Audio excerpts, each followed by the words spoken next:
이거 어떻게 구조자 숫자 하나 제대로 해경이 파악하지 못했다는 게 나는 왜 이렇게 참 답답한지요. 구조자 숫자를 그거 하나 파악하지 못하고 그 많은 해경 사람들이 83명이나 그 실내체육관에 들어가서 정보위원으로 활동하면서 그 숫자 확인하는 거 한 사람만 시켰어도 제대로 하지 않았겠습니까? 예, 그는 뭐 해경에서 대책본부에서 발표하는 것도 책임이 있지만 그러나 언론도 책임이 있다. 언론도 방제기관입니다. 재난이 일어났을 때는 국민들을 케어하고 어디가 대피하고 어디 가면 음식물을 주고 한다는 그런 케어기관, 방제기관이기 때문에 정부나 다른 그 해경만 탓할 것 아니라 언론도 자체로 사망자 수를 확인해야 됩니다. 왜냐하면 보도된 진실에 대해서는 언론사가 책임을 져야 되기 때문에 아까 우리 박정진 앵커께서 말씀이 계셨습니다만은 현장에 취재를 안 하고 그냥 썼다라고 했는데 기자는 이 자고로 레그맨이라고 합니다. 발로 뛰는 기자입니다. 현장에 확인하고 몇 번 확인해서 써야 되는 것이죠. 특히 사망자 수는 조금 늦더라도 정확한 보도를 해야 재난 대책에 상당히 도움이 된다. 그런 생각이 듭니다. 네.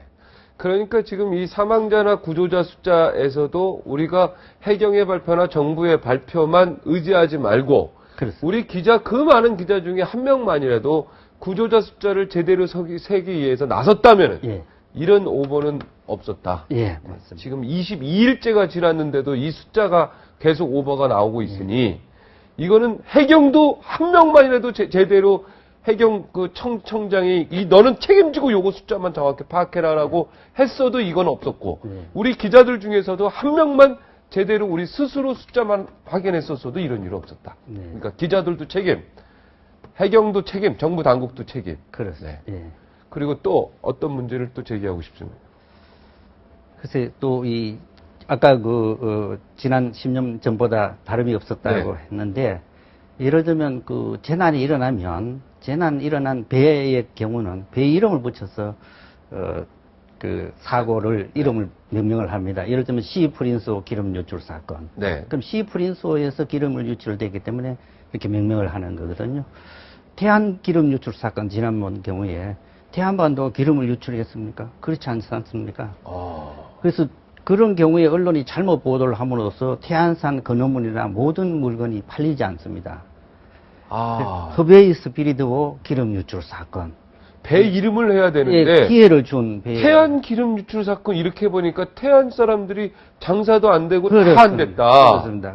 그 이전에 생산된 예를 들면 해산물이 팔리지 않는 거죠. 이번에도 마찬가지인 것이 여수 기름 유출 사건.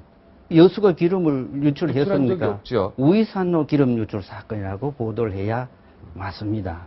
그러니까 제가 10년 전에보다 하나도 나아진 게 없다라는 말씀을 드렸죠. 이번에 그러면은 세월호 사건 이렇게 하는 건 맞네요. 예, 그거는. 그런데 그동안에 이제 기름 유출 사건에서 우리가 지역 이름을 댄 거는 굉장히 큰 실수다. 예, 프레임이 잘못. 그 지역에 진짜 엄청난 손해를 우리가 갖다 줬네요. 예. 태안의 이미지를 완전히 먹칠이한 것이 됐죠. 기본적으로 이런 수칙 같은 것들이 언론 기자들이 정확히 외우고 있어야 되고, 그죠? 재난 전문 기자들도 사실은 좀 있어야 되겠다는 생각이 들어요. 예, 맞습니다. 우리나라는 재난 전문 기자를 양성하지 않을 뿐더러 이런 대형 재난이 일어났을 때도 토론이나 이런 보고서 제대로 한번 내지 않지 않았습니까? 지난번 태안 청정해역에 기름 유출된데도 제대로 보고서를 내지 않고 이번의 경우도 우리가 큰 귀감을 삼아서 이 아픔을 딛고 일어서기 위해서는 철저하게 보고서를 내고 우리가 교훈을 얻어야 된다고 봅니다.